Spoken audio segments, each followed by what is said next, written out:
Good day. Welcome to the Cory Morgan Show. I am, of course, Cory Morgan, and this is my weekly little stage to rant, rave, interview interesting guests, and cover some news stories and items. We're coming to you, as you can see in the background, out of beautiful sunny Calgary. It is getting a little dry out there. We could use a little rain, and we're broadcasting across the country through all of our regular social media channels and the Cowboy Network, RFD TV, and live TV. So good to see you all out there, seeing you guys coming in on the comment scroll already. Debbie, Yasha, Paradoxy, Shirley. So for those of you who are watching this live, by all means, use that comment scroll. I love it. It's good to see the interaction going on out there. Throw questions my way, my guests' way. As I kind of always said, I might not necessarily read them all on the air, but I do see them all there, and I appreciate them. And good to see you there too, Melissa. So yes, we've got a good packed one today. I got Spencer Fernando coming on in a little while as a guest. People are probably familiar with him. He's based out of Manitoba. He's a prolific writer. He was involved with the National Citizens Coalition and a number of things. And he's put out a good little column on basically Canada's abuse of its own military forces. We're really asking a lot from them and not providing terribly well for them. And again, it just keeps undercutting and reducing the pride in this nation. But yeah, Spencer and I will have a good conversation about that in about 15 minutes or so. So let's start with what's got me wound up and ranting today. There's always something. And it's on food supplies, guys, because it's serious and it's something that we really need to start discussing. We got climate-obsessed governments out there reducing world food supplies. And think about it. If you want to control a population, control its food supply, right? I mean, we're in this world where every little entitlement and desire is defined as a need or a human right, and people are protesting for it. Yet at the same time, we're quietly letting ideologically driven political leaders threaten what there is a very real right to and need for reliable, affordable food supplies. So this latest attack on food production that we're reading about comes from Ireland, where the government's proposing the slaughter of 200,000 dairy cows in an effort to reach EU climate change targets. Now, the climate impact of culling these animals is going to be negligible at best, but the impact on Irish consumers and food producers is going to be immediate and harsh. I mean, dairy products, they're infused into most European food supplies. The slaughter of these cattle is going to immediately raise prices on most food items. It's probably going to put a lot of producers out of work and not going to do a bloody thing for the environment. But climate zealots, they don't care. They're undeterred by protests or economic reality. They just want to shut down human activity by all and any means possible. You're not talking about rational, reasonable people here. Even in Sri Lanka, I mean, this is a nation that's not a stranger to hard times and famine in relatively recent memory. Well, their government imposed ridiculous regulations banning types of fertilizer and encouraging these inefficient organic growing practices. At least with them, they got stirred up enough, it spawned protests that actually took down their own government. That was only a couple of years ago. But still, the push doesn't stop. In the Netherlands, the state's been at war with its own farmers since 2019, when nationwide protests were spawned by nitrogen and ammonia bans at the expense of the agricultural producers. Farm protests have been crippling their nation at times, but the government's still undeterred, and they're working towards forcing the reduction of livestock herds and taking land away from agricultural producers in the Netherlands. And hey, don't think it's just happening overseas, guys. Canada isn't far behind. The Trudeau government suggested a 30% reduction in fertilizer use by agricultural producers. I mean, if such a reduction would deeply cut into crop outputs, and the notion sparked a quick backlash from Canadian agricultural producers. The government then hastily pointed out the 30% reduction is voluntary for producers. But of course, what they're saying is, for now.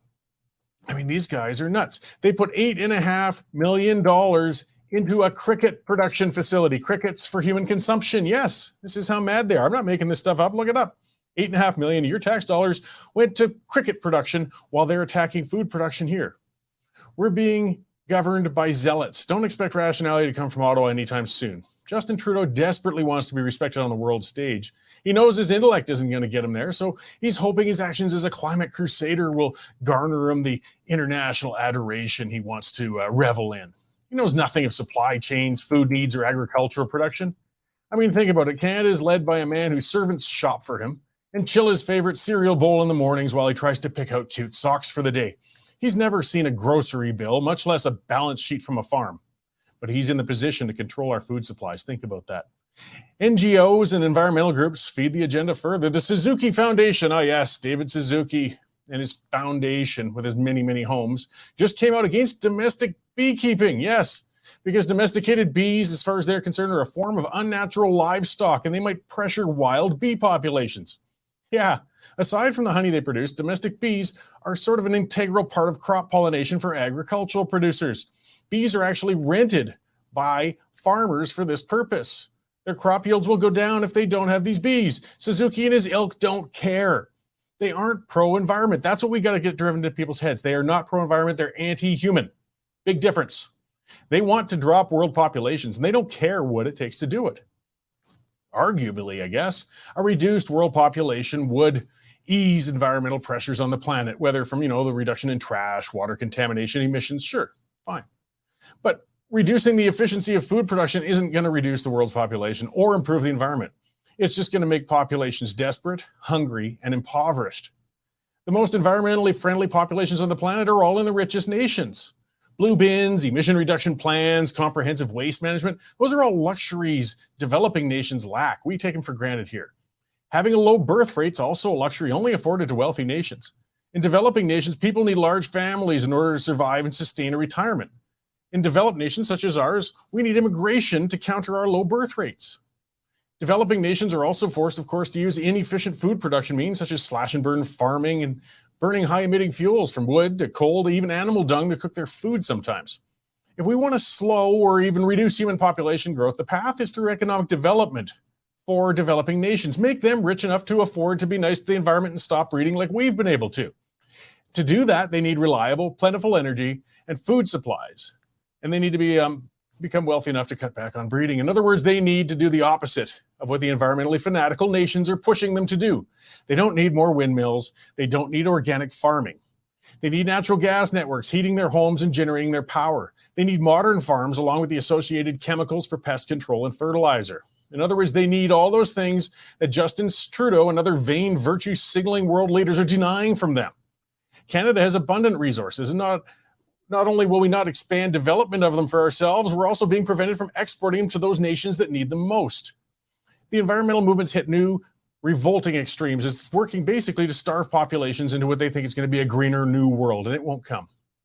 The alarm bells are ringing now, guys. Are we going to act and reverse this madness and food reduction, or are we going to wait until the starvation actually sets in? And guys, it's just going to start with the developing nations. Don't think for a moment that we're immune for it and it won't come here next. Well, that's what's got me ticked off today. I was lucky enough to have a nice big meal at least to set it off. But seriously, guys, it's insane. It's insane. Of all things to go after our food. All right, let's talk to somebody who's more sane, and that's our news editor, Dave Naylor, coming from the newsroom there. How's it going, Dave? Good. I wouldn't say I'm any more sane than you, Cory. Not a bit. But I was thinking of you when we published that bee story about Suzuki on Saturday. I pictured you in your beekeeping outfit and your head exploding. Pretty close. The vein was pulsing there, and my bees were not happy when I passed it along to them. No, utterly ridiculous. So, extremely busy morning already, Cory, on the Western Standard. Right now, we're leading off with what could be actually a fun political event. Pierre Poilievre has vowed that as of 5 p.m. tonight, he's going to rise in the House of Commons and speak. And he is going to speak and filibuster until Justin Trudeau caves on his latest budget. So you know how Justin does not like to admit he's wrong. And, Poilievre's got a bit of a stubborn streak in him anyway. So he could be talking for days. I hope he brings some snacks and, I hope he gets a bathroom break or two. But that's going to be very, very interesting. Other stories we're working on at the moment are already posted, actually. A school in California, their school board was talking about introducing sexual minority rights into the curriculum. And some parents weren't happy about that. Some parents were, and they protested outside, and it ended up in fisticuffs, a mass brawl with California cops having to come in and make the peace. We've got a follow-up on that story out of Innisfail earlier this week, Cory, where a Red Deer lawyer was charged with attacking a RCMP officer and uttering threats. This came after a Innisfail RCMP unit pulled over a truck with two women in it, and it ended up also being a mass brawl with the Red Deer lawyer allegedly, or has been charged with allegedly attacking the officer. The lawyer's brother, who's also a lawyer, put out a statement saying the entire blame was on the RCMP for overreacting, and they were racist because the female lawyer was Indigenous. Well, now the National Police Federation has lambasted the two lawyers, saying they should know better than to publicly try and shame a police officer, and there are ways to take their anger out going through the proper channels. What else is worth mentioning? We got a premier's poll by Angus Reid. Scott Moe continues to be the most popular premier in Canada. Stephenson in Manitoba is the worst. Tucker Carlson's back on Twitter with his first show. We've got dramatic video out of St. Louis where a gunman on foot opened up or started firing at police. So they did the right thing and they ran him down. And it's kind of fun to see a bad guy flying through the air like that. And Bank of Canada, interest rates up 0.25% today. And the head of CNN, Mr. Licht, has been fired because he hasn't been doing so well on that channel. Coming up shortly, we've got a story about an Ontario school board who is holding a summer camp. What's newsworthy about that? You're asking, Cory. Well, it's only open to Black children. So it's sort of a reverse segregation camp. So, and there's some outrage coming out of Ontario on that. So lots of stuff to read already and lots more to come, Cory. Right on, Dave. Well, it's good to see there's still lots to keep you busy after that hellishly long provincial election wrapped up. I was hoping for a bit of a slowdown in the news, but no such luck. Yeah, maybe once July hits. All right. Thanks, Dave. I'll let you get back to all those stories. I know the reporters have all been giving you a good time today. They have. I got to crack the whip. All right, Dave. Thanks. Thanks. That is our news editor, Dave Naylor. And it's that time before I get on to things, just to remind everybody the reason we have all those stories going up. And loads of them. Look at conventional newspapers these days. They're practically brochures. They don't have stories anymore. They don't have reporters on the ground. They can't afford to. They're too busy lobbying, asking the government rather than writing stories. The reason for that is because you guys subscribe, guys. Check it out, westernstandard.news/membership. $9.99 a year.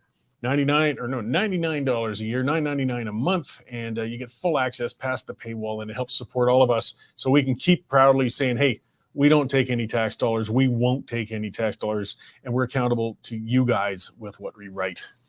So let's see. Yeah, some stuff out of the comments. I see Wildrose saying started a vegetable garden this year. Yeah, some people, we're going to see this with the food things, right? More people doing home production when we can't trust the government to allow large-scale food production. Pretty scary times. Myself, I'm a terrible gardener. I've tried year after year. I can grow nothing but weeds. It's just once in a while I grow zucchini. That's one thing I found, but I don't like zucchini that much, and it goes slowly. You think, oh, this is coming along. And then all of a sudden you got like 50 pounds of friggin' zucchini you got to try and eat. And I go through a bit of it and then move on. But still, getting serious with things, this trend of going after our food production abilities is really distressing, especially when we're looking at hard times and inflation, as Dave mentioned too now. So the economy, I guess, didn't slow as much as a lot of economists and people predicting thought it would. So what did the bank do? They jumped in and said, well, good, we've got room. We're going to raise the interest rates a little more again. So yet again, I think it's been over 4% in interest rate hikes in the last year and some now as they're trying to keep the inflation in check. That's a balancing act because you see, if they crank the interest rates too high, you'll slow inflation, but it's because you'll drive us into recession. So we shouldn't celebrate those interest rate hikes. If we want to battle recession, we should be trying to become more productive, become more economically stable. And as I said earlier, one of the things you want to reduce the costs of staples and things like that for consumers for food. Well, stop pressuring food producers. Stop trying to shut them down. Stop messing with the agricultural community. That's where it comes from. And it'll have far more effect on bringing food to your table in an affordable way than any amount of interest rate hikes trying to fight inflation will. And one more thing before I get to my guest, get rid of supply management, for crying out loud. That's one conservative thing the conservatives even don't have the courage to jump into, but they really have to. All right, I see Spencer on deck there, and I've been looking forward to talking to him. We haven't had him on for a while, and it's great to have him on. He's been writing a lot of stuff and covering some federal issues for us. So let's bring in Spencer Fernando and discuss things. Hey, Spencer, how you doing? Not too bad. Yourself? Oh, very good. You know, ranting, raving, but that actually makes me happy. People think I'm angry all the time, but I'm actually in my best state while I'm frothing like this. Yeah, it's good to get the negativity out somehow. Well, that's right. You know, Jane doesn't have to deal with it as much out of me then. Smart move. So, I mean, I'm always reading your stories, and then just to remind everybody at spencerfernando.com, there's lots of them you're putting out all the time. But just one that caught my eye. It kind of coupled a bit with a column I did in a sense of what the almost apologetic statement from the government on the RCMP's 150th anniversary. And you pointing out how the lack of equipment for Canadian troops, it signifies a deeper decline for Canada as a nation. Like, this is symbolizing much more than just the immediate problem that we're leaving our troops in the lurch. Yeah, I mean, if you tell a whole generation of people that Canada's history is nothing but evil and colonialism and terrible mistreating people, and all our values are bad and we should feel guilty and sad about everything, then you're at the same time you're saying, oh well, sign up, join the military, and go overseas to defend our national interest. Well, how can you really have national interest if you take such a negative view of the nation and the history of the country? And so I do see those things as linked. You have a government that manages. I mean, I think we just saw that they just asked for the authority to spend $20 billion extra dollars this year over what they'd already budgeted, which itself was a massive increase over the previous year. So they spend money on everything. I mean, massive deficits. The debt's gone up dramatically. The only place where it seems they don't spend much money is equipping our soldiers. I mean, they sent people over. I think it was to Latvia, and they're having to buy their own helmets. I mean. So, well, I'm sure we'll get to the moral aspect of, sending people to harm's way without equipping them and how bad that is. But I do think we are seeing a deeper problem with just the fact that we've, demonized our history. We've made people think Canada's, based on bad values. Western civilization it's no better than any other civilization. It's terrible. It's got all these problems. And so when you kind of depress a country like that and depress a whole generation about their past and their history, then how do you expect people to join the military, and how do you expect to have a government that sees the value of the military, or have citizens that see the value of the military? Because it's not just, it's easy to blame the politicians, but most Canadians don't vote on whether the military is effective or not, and most people don't seem to care that much. So I think it's a serious problem, especially in a world that's becoming a lot more dangerous. Well, it's it. I mean, the military is a calling. I mean, it's not a route to easy money. It's not a good time. It's some dangerous sometimes and difficult career path to take. The people who join typically are feeling that they're going to do a service for the nation they love. That's what would help them, I guess, overlook shortcomings they're getting back from the military, such as perhaps not being as well equipped or whatnot as they should be. But if they're at the same time being told they should be ashamed of the nation and being under-equipped, this is a terrible formula for these people serving right now. Yeah, and it's one of the ironies was some of the soldiers, the other NATO troops that were over there, I think from the Netherlands, had better equipment than the Canadians, and much of the equipment was actually Canadian. They've been buying Canadian equipment for some time. So we make good equipment, we just don't buy it for our own soldiers, and we don't equip them.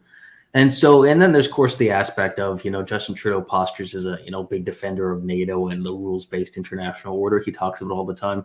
But, it's just words if you don't back it up, right? So he says all the nice words about, supporting NATO and freedom and democracy and all that stuff. But you send people overseas, into the idea is that if there's a big war, they're going to be involved in it. That's the reason we're sending people over there, is a deterrent. But obviously they'd be on the front line if a massive war broke out. So how can you justify sending them over there if you're not equipping them well, right? You're basically saying, yeah, well, we just hope nothing bad happens, because if it does, you'll be under-equipped and your chances of dying will go up.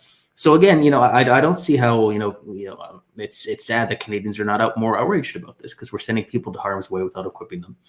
We're spending massive amounts of money every year, but somehow not, prioritizing our national defense. So, I see, all these people who posture as, they're supporters of NATO and oppose Russia. That's fine. But, we live in the real world. And that means if you want to really oppose Russia and stand up for NATO, then you need to equip our military. We need to have a credible military force. We need to be able to, if necessary, fight and succeed in a major war.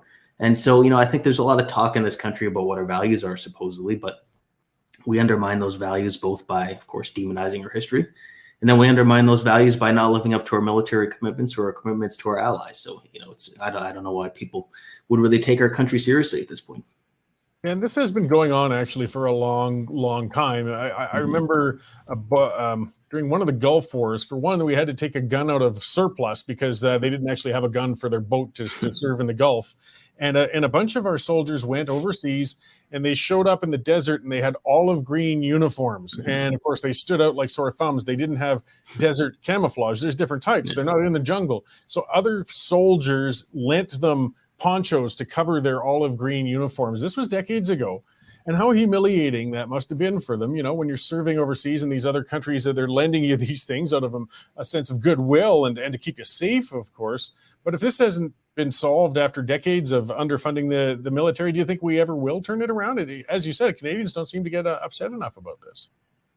Yeah, I mean, I'm doing the best I can to try to wake more people up about it, but it's certainly a tough task. And, one of the strange things about it is, if you look at the country that Canada most resembles, militarily in terms of our attitude towards the military and underfunding, ironically, it's Germany, right? I mean, Germany has the same thing. I mean, they promised recently they were going to boost their military funding, and that turned out to be mostly hot air. They haven't really done that much.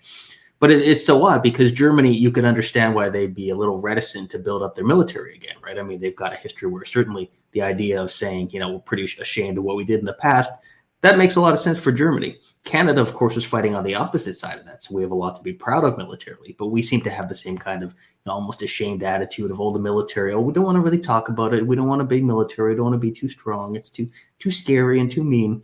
And so, I don't know if it will change. It's an attitude that obviously comes, I think, from, very deep with a lot of Canadians. I see people who say, we don't need a military, or America will protect us, or, who needs a big military in today's day and age? And again, a big military is something that certainly looks like a waste of money most of the time, but when you need it, it better be there, because you can't just build it up instantly, right? And so, I think all the people who claim that they, support NATO and claim that Canada, should be a part of defending, our values against, countries like Russia, against countries like China, that's only credible if you support building up the military. There's no magical, way around that. You have to have a strong military to be able to defend yourself and help your allies. So, I think maybe it's because Canada hasn't had any, internal military conflicts for a long time. We didn't fight a major war of independence. That's not how we became a nation. So maybe people just don't appreciate it. But, I think it's something that we don't want to overlook, because it's, you don't want to be in a situation where you're desperately trying to build up a military when your country's being attacked. Well, it sounds like we need a national discussion to find out, what do we want then as a military? What do we want to be as a role around the world, a peacekeeper or an emergency, just that they're going to show up to help in emergencies, or are they going to be a part of NATO? I mean, NATO means you should be pretty militarized, because that's some pretty hot areas that you might need to defend yourself. I would think it doesn't have to be a large military, but we could at least equip them better. The current military they're using sidearms from World War II. I remember a series of columns on that in the National Post. They've been spending decades navel gazing and talking about getting new sidearms. You could go to Cabela's with $2 million and get them updated sidearms in a week if you really wanted to, and they still can't even manage to get this done. I mean, it seems almost, if it's that bad, that it's purposeful, that they're trying to starve this military out of existence. Yeah, there certainly does seem to be part of that, that attitude at play here. And as you say, it doesn't need to be a massive military. We're not a big country in terms of population, but certainly we could have a very advanced Air Force. We could be a leader in drone technology, missile technology, and then have a small but very well equipped, military. And, even in terms of cost, I mean, it's not really that expensive. I mean, NATO's asking us to spend 2% of GDP on our military. That's not really excessive. I mean, you look at a lot of other countries, they're spending 4, 5, 6%, way more militarized. Even the US, I mean, everyone talks about the US supposedly being some big, imperial military power. They spend, about average, as the world goes on their military per capita, or as a percentage of their GDP. They just have a huge GDP, so it looks like big spending. So we don't need to be, it's not like we're going to be a super militarized country. It's just basically doing the bare minimum. Basically saying, look, we're going to have advanced equipment. We're going to have good planes. We're going to have a few good ships. We're going to have soldiers who are well trained and well equipped. And if we need to help our allies, then we can do so. And so that really shouldn't be too much to ask. I mean, the flip side is, you look at it from the American perspective. By not funding our own military, and then by saying, America will protect us, we're basically saying, Americans will die to protect Canadians because we're not choosing to do our part. And an alliance has to go both ways. If we expect the Americans to help us if we're in trouble, we should be able to at least do a little bit to help them if they get in trouble. And so I think just, strategically, morally, ethically, having a decent military is certainly not something we can overlook in today's world. Yeah, I mean, taking our southern neighbors' goodwill for granted for the sake of our own defense is a pretty weak way to go about things. Maybe I'll pivot a bit for our last few minutes, because you put another piece out since, just to talk about it. And it's more about, again, Canada as a whole. It kind of ties into the last one. You talk about, diversity and how the Liberals love to talk up a good game of diversity, but they don't really seem to support diversity when push comes to shove in a lot of ways, or at least not when it comes to viewpoints. Yeah, I mean, there's a situation where I think a teacher was, admonishing a Muslim student for not wanting to attend a Pride event, and that's gone viral, and a lot of people are talking about that. And I think it just goes to show that Canada. This is the problem with not saying. Trudeau said, "Oh, there's no core Canadian identity. Canada has no set values." But then at the same time, you bring in a lot of people, many of whom come from parts of the world with very different values than Canada. Not based on individual rights or freedom of religion. And then you have the far left pushing a certain set of values on other people. And so that's the problem with not ever discussing these things as a country and just hoping that a few nice slogans like diversity is strength will make it all work together. And now personally, I think the solution is decentralization. I think we need the technology, as I write in the article, the technology to decentralize education certainly exists. It's just politicians and entrenched interests who stand in the way of that. If parents want their kids to go to Pride events, certainly they should be free to do so. We shouldn't be allowing, discrimination in schools. We shouldn't be, teaching people, to hate any group. At the same time, if parents for religious reasons want their kids to opt out or they want to send them to a religious school, we should make that easier for people as well. I think the only way for a country like Canada that's, diverse in terms of, ethnic backgrounds, cultures, religious beliefs, the only way for that really to work is to be decentralized, because if one group tries to impose all of their values on another, it's just going to become, tribal division and anger. And I think that's, unfortunately, seems to be where we're heading. And I don't think that's where we want to go, because that doesn't really end well. No, and it takes some delicacy. I mean, if you're going to try and force everybody to be under the same viewpoint, well, you better come up with the chart then that we're supposed to comply by. And that doesn't jive with anybody thinking that they live in a free nation whatsoever. So these contradictions going on, I have to admit, it puts them between a bit of a rock and a hard place when they're dealing with LGBTQ rights and dealing with minority Islamic rights at the same time. Maybe that'll force a little self-examination on some of these things, though.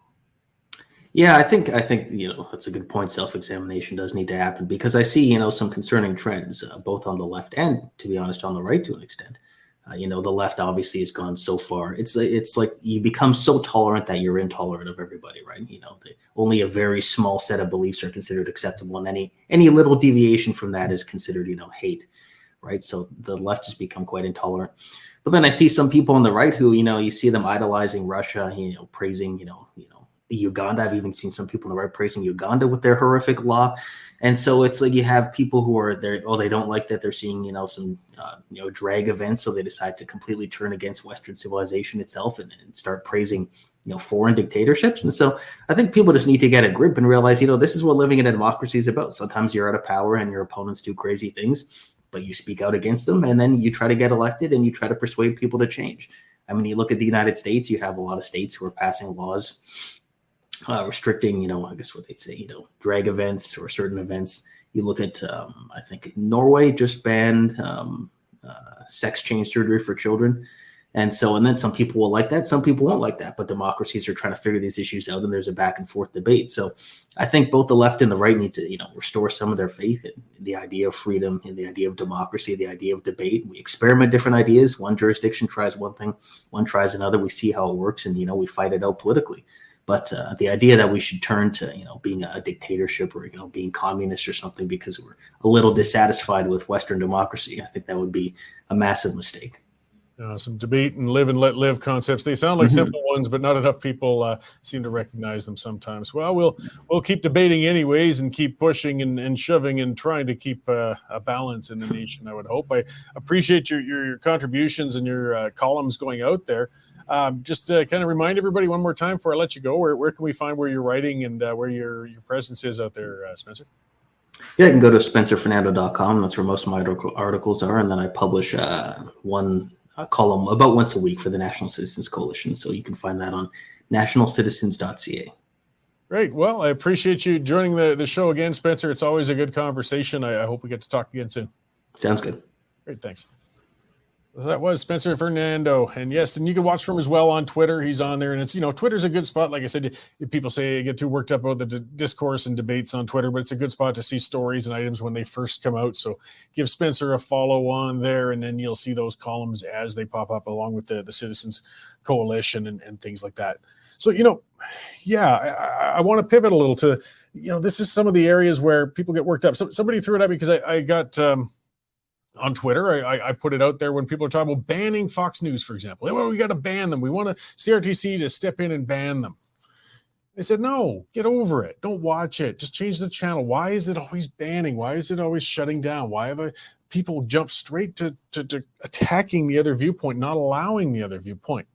But somebody tweeted back at me, say, so fine, so you'd be okay with LGBT people in schools and drag shows in libraries? And yes, actually.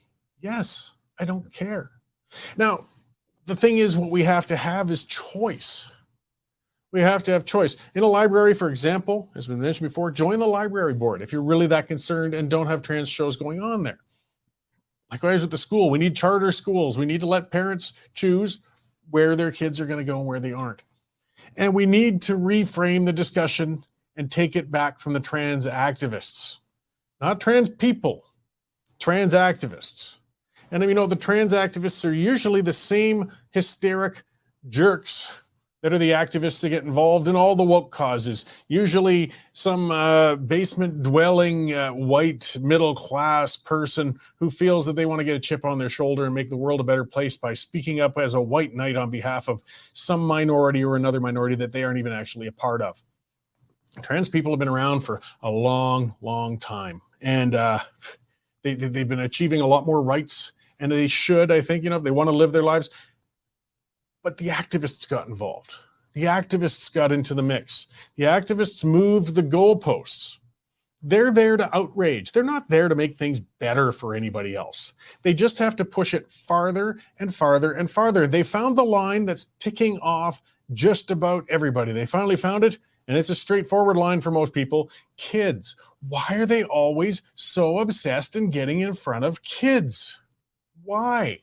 And no, by the way, because some people imply that, they're saying that, it's because all those trans performers and drag story hour readers are pedophiles. No, they aren't. Not all of them. Not most of them. Hopefully not any of them. But it is odd with that hang up on getting in front of kids. You got the age of majority that hits at 18. That means the majority, guys, gals, whatever, you can perform and do your things in front of millions and millions of people who are older than the age of 18. There's nothing stopping you. It's perfectly legal. It's perfectly allowed. Go for it. But instead, they got to keep pushing it. That's a story that just I got to admit, and I'm not easily shocked, but got me the other day when I saw that, was trans woman's testicle falls out in front of children during performance. Yes. Because again, this goes beyond. There's more than one thing here with the trans performances. Now, there's drag time story hour. In that case, somebody's kind of dragged up, dolled up, and reading to some kids, usually pretty benign and harmless. But then that limit keeps getting pushed, and we see the videos, and it's not everywhere. We see enough. We see the ones where there's kids going up and putting money into the G-strings of trans performers. It would be illegal if these were straight people up there. Just leave the kids alone. Leave the kids out of it. Why? Why do we have to keep pushing? And I think, personally, I can't speak for them, but I think it's probably making it harder on the genuinely trans people who just want to live their lives. Just leave the kids out of it.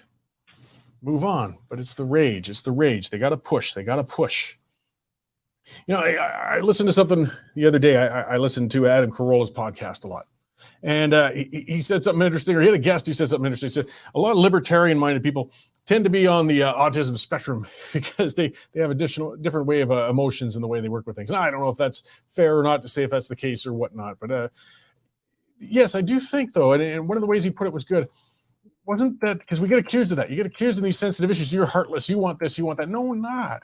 No, not. But a libertarian person won't look at an emotional argument as being valid when it comes to policy. So yes, emotions are important, but I honestly don't care what you feel. I don't. It's your problem. I want to see results. It doesn't matter what makes you feel good. It matters what works. Doesn't mean I don't have emotions. Just means I'm not going to let the emotions set the policy. Some of these items they love using. Rent control. I always oppose rent control. I say, why? Why? Do you want people on the streets? Stupid question, but that's the kind of question these emotional jerks send at you, isn't it? Do you want people to be homeless? Do you not feel that people should be able to live comfortably under a roof? Stupid questions. Turning the discussion all based on emotion. Why do I oppose rent control? Not because I'm a heartless jerk. It's because it doesn't work. It never works. Not usually doesn't work, not only sometimes works. Rent control never works. So the only way a person could potentially push rent control is on an emotional basis, and I reject that premise. You're just wasting time. You are not helping people. Don't you want to deal with the housing crisis? Sure. Not through rent control. It'll make it worse, but that'll be people without houses. No, won't you? Clowns. What else? Minimum wage hikes. You oppose a minimum wage hike? You want everybody working for slave wages? No, don't ask the stupid questions. But minimum wages don't make people richer, guys. It doesn't work that way. What does a business do when it's forced to raise minimum wages? They raise their prices. When prices raise on everything everywhere, what happens? Inflation. Then the person you just went through that whole rigmarole with, not to mention jobs get shed because other businesses will also lay people off or modernize or do some other things to get rid of the jobs to save money when the minimum wage gets risen. It doesn't work. It doesn't make those low-income people any richer. If it did work, and some people say it's a shallow argument being thrown back, then let's just raise it to $80 an hour for everybody and we'll eliminate poverty. Well, the reason we don't do that is because it's economically unviable and it doesn't work. So no, I'm not saying I want to see people live in poverty when I oppose constant minimum wage hikes. I'm saying it doesn't friggin' work. Socialized medicine, there's another beauty, isn't it? Canada's sacred healthcare system. You want people to pay for their healthcare with a credit card. You see, again, they throw a question at you. When did anybody say that? Either way, yeah, you know what? I want people to have the option to pay with a credit card. In fact, they do already. It's just that they cross the border to do it. So if they're going to be stuck on a waiting list in Canada to get care that they need desperately, if they have the means, they will go somewhere else. Maybe to get treatment from Canadian trained health professionals, but they'll do it in the United States or Vietnam or all sorts of places where medical tourism is getting bigger and bigger. So you know what? Yeah, if we could have some pay for profit, profit's not evil, guys. It's not evil. I loathe it. You know, I can always tell an extremist when they spit out the word profit as if it's a bad thing. Profit. The pursuit of profit brought us to this comfort level in this wonderful world we're living in today's, guys. Socialism didn't do it. God, the Soviets couldn't even invent a bloody decent alarm clock. Go find an old Lada, see how well that works for you. The profit-driven automakers, then they do get subsidized too much, but they bring about the innovation with things. So the socialized medicine, bring some profit into it. I don't care. I don't care if the guy down the street gets in for his diagnostics a week earlier than me because he paid out of pocket, as long as all of us get in a little faster because he paid out of pocket. Set aside the envy, because that's what it's all about. It's envy. It's not policy-wise. You can't stomach the thought that that person who has more means got better medical treatment than you. Well, get over it. You want us all to be equally miserable? Because we aren't. They'll still leave. And people going for medical treatments aren't always rich. They're usually desperate. I've said that before on this show, things like that. What if you got a diagnosis? Yeah, you need this heart surgery in 6 weeks, or there's probably an 80% chance you'll be dead. We'll schedule you in for 3 months from now. That's pretty close to how Canada's system is getting with some of these treatments. What are you going to do? Well, you're not going to wait around and die. You'll refinance your house. You'll borrow from friends and family. You'll sell everything you got, and you'll go across the border somewhere where you can get that treatment faster. So let's face that reality and allow these treatment options to come here. Set aside the bloody envy, because all of us will get in faster. It's just that you'll have to accept that, yes, Larry over there is going to get in faster than you because he has more money than you. So what? Get over it. There's a lot of people that have a lot more things than you and things better than you. That's life. Speaking of emotion, you want to know a really useless and stupid one? It's envy. So, yes, Larry gets faster healthcare. Larry has a bigger house. Larry has a bigger income. Larry drives a nicer car. Larry stoops better looking woman. Get over it. Larry's also paying a whole whack of taxes that help support the social supports that are bringing you up. If you really want to get what Larry has, work hard or put your nose to the grindstone and try and do better for yourself then. Don't try to drag everyone down with it. But again, it's emotion. Emotion. I'm not saying not have emotions. I'm just saying don't let them control policy formulation. Another one's First Nations. That's a big one, isn't it? Oh, wow. The only solution to any First Nations problem, apparently in Canada, it's the same as the healthcare one, is to throw more money at it. And any other solution to the challenges going on is going to get you the same responses from people. You want them to keep living in misery. You feel that the First Nations shouldn't be compensated for what happened 150 years ago. Quit throwing stupid questions at me. I want to see policies that work. Right now, the First Nations policies are failing catastrophically on every level. Go on to a native reserve. Check it out sometime. I spent a lot of time on them when I was in the oil field, constantly working with people from those reserves.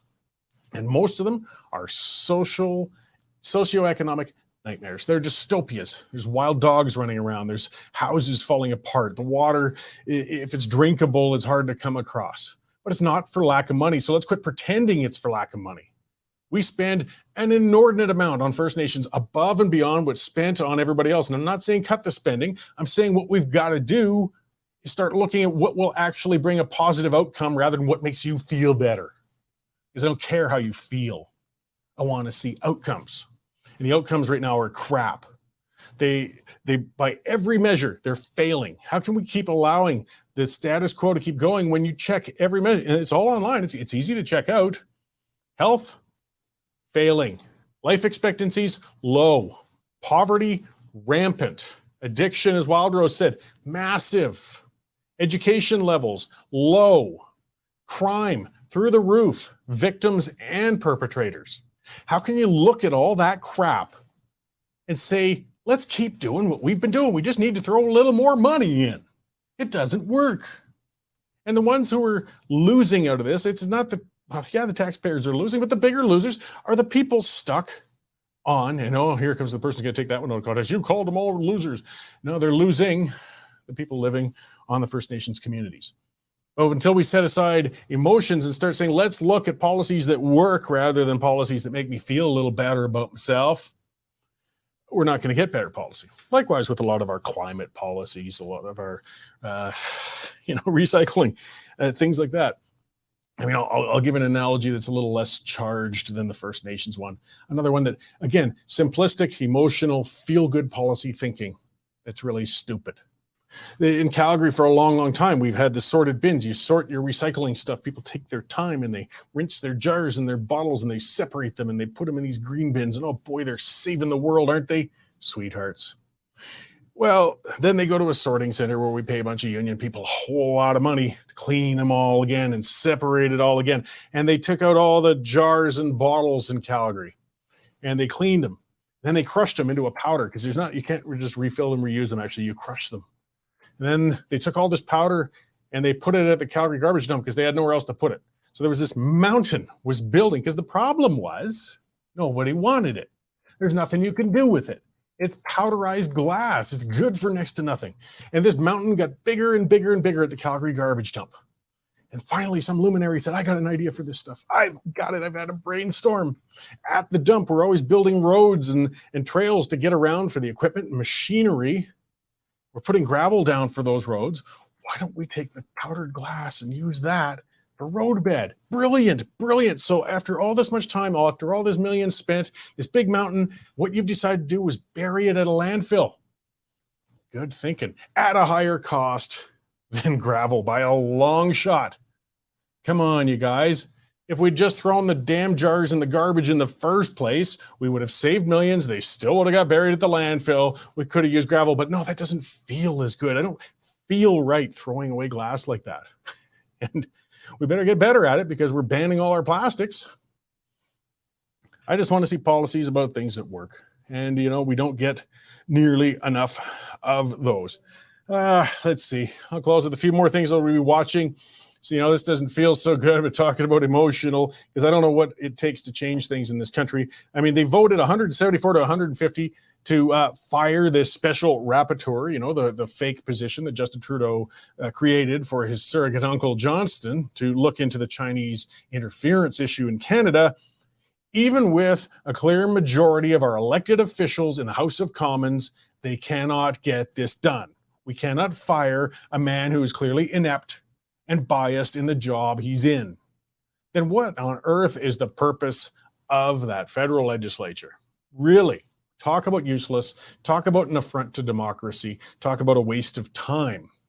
Now, Jagmeet Singh could do something about it, but, I spoke about testicles earlier. Yes, the drag performers have more testicles to be seen than Jagmeet Singh does when it comes to holding the government that he's propping up to account. He talks big, but acts small. But I mean, yes, as we see that headline, his testimony showed missing information, election investigation. The investigation was half-assed. It was a joke. It was just him going through the motions. They're kicking the can down the road, and they're hoping Canadians forget about this whole thing. They might be right. They might even be right. But he's doddering around, 81 years old. And he's even in discussions Jane brought up the other day, he doesn't even sound like he's necessarily all in his right mind. I mean, this guy might be getting a little, cognitive challenges going on here. So similar to with Mr. Biden down south of the border, we're getting into the realm of elder abuse by sticking these folks up here into these positions and letting them take the heat. Particularly when this guy's taking the heat on behalf of Justin Trudeau and his incompetent government. And more news came out. It's evidence of them meddling in elections and stuff coming up. What's it going to take? What is it going to take? All right. That's what it takes out of me. That's my ranting and raving for today, guys. Lots to cover. There's lots more stories going on. Let's hope. I'm not a praying type, but for those of you who pray, by all means, go for it. But let's hope there's some rain gets to those parts of the country where it's burning pretty bad. I mean, we got some serious issues going on. Alberta seems to have gotten things under control, but it's getting pretty hairy out east. And, let's just keep supporting our independent media guys acting well. Again, follow policies based on what works. Don't worry about your emotions. Save your emotions for your significant others. They appreciate them much better. And I will see you all again next week at this time, guys. Thanks. Here's an update on commodity prices in Lethbridge for today. Cash barley is unchanged at $4.12, feed wheat is steady at $4.12, and corn is down $2 at $4.04 per metric ton. In the mill wheat markets, July Minneapolis futures dropped 16 3/4 cents to 7.99 3/4, with local hardwood spring bid for June movement at $10.50 per bushel. Looking at canola, nearby futures are up 50 cents at $6.70.40 per ton, with delivered values for June movement at $15.42 per bushel. In the pulse markets, nearby red lentil prices are trading at 33 cents per pound, and yellow peas are holding at $11.25 per bushel. And in the cattle markets, August live cattle slipped 60 cents at $173.90 per hundredweight. For more information on pricing or picked up options, give me a call at 403-394-1711. I'm Matt Musicum at Marketplace Commodities. Accurate real-time marketing information and pricing options. Canadian Shooting Sports Association. Without the CSSA, our gun rights would have been taken long ago. These guys are on the front lines helping to draft smart and intelligent firearms regulations and legislation in Canada, and more importantly, educating the public about how we keep guns out of the hands of the wrong people. To become a member, it's absolutely worth every penny.